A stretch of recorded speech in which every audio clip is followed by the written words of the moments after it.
אנחנו ניתן להם קצת...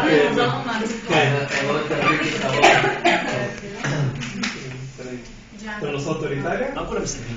לא, מספיק להיגרנו. היי, קחו לכם... יש גלידה. כן. הגעתם לשלב שלכם. דני, אתה בהם? לא, דני מדבר. הוא לא סיים. לא, רק התחיל לא התחיל. אמר שהוא לא יודע איך לברך.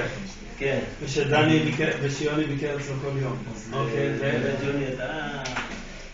כמו אח, הוא מרגיש כמו אח. אתה חבר כמו אח. אתה אח כמו חבר. אתה שתיים ביחד איכשהו. ממך זה... אין לי קשה להיפרד, אין לי קשה... אני עכשיו לא מעכל את זה עדיין, באמת אני לא מעכל. אולי מחר בשדה תעופה קצת מרגיש את זה, אבל... ברור לי שגם כן, כשאתה עכשיו נוסע, אז אני בלבקר אותך, אם זה מלעזר, או אם הם רואי, או אם זה ברוך הבא. מישהו מאלף. משהו מאלף. תכין תמיד בלשן. אני מאחל לך הצלחה רבה, באמת, איפה שתיגע. יש לך כישרון להתחבר לאנשים, ואני חושב שזו תכונה ששליח חייב שתהיה לו אותה. כי אתה צריך להתעסק עם אוכלוסייה מכל הסוגים.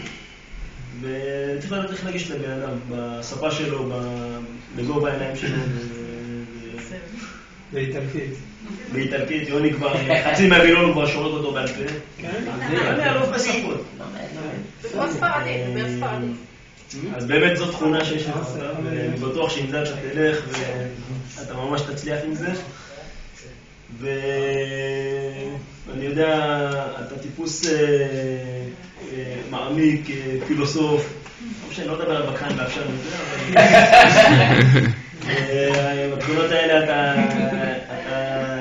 תתרום להם הרבה, גם מבחינה תורנית ובכלל עזרה ומה שצריך בקהילה, ואני בטוח שתצליח, ואני 100% שהוא מבסוטים עליך, ואני רק מקווה שבסוף השנה ישחררו אותך לפה ולא יתעבדו עליך שם, תישאר עוד שנה. אלה יהיו הצעות. זה באמת בהצלחה. אמן בסוף. טלה. מה אין על העוגות שלך? מלא. שלח לך מהצפונים. סוזי. הגענו עכשיו ל... לא, רגע, מה איתך? לא,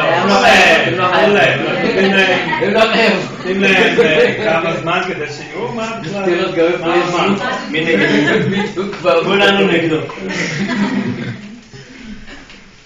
אני ידעתי שנגיע לרגע הזה, שגידו טוב תברכו, וכל אחד צריך לחשוב על משהו, וידעתי שמה זה לא מתאים לי ספונטני.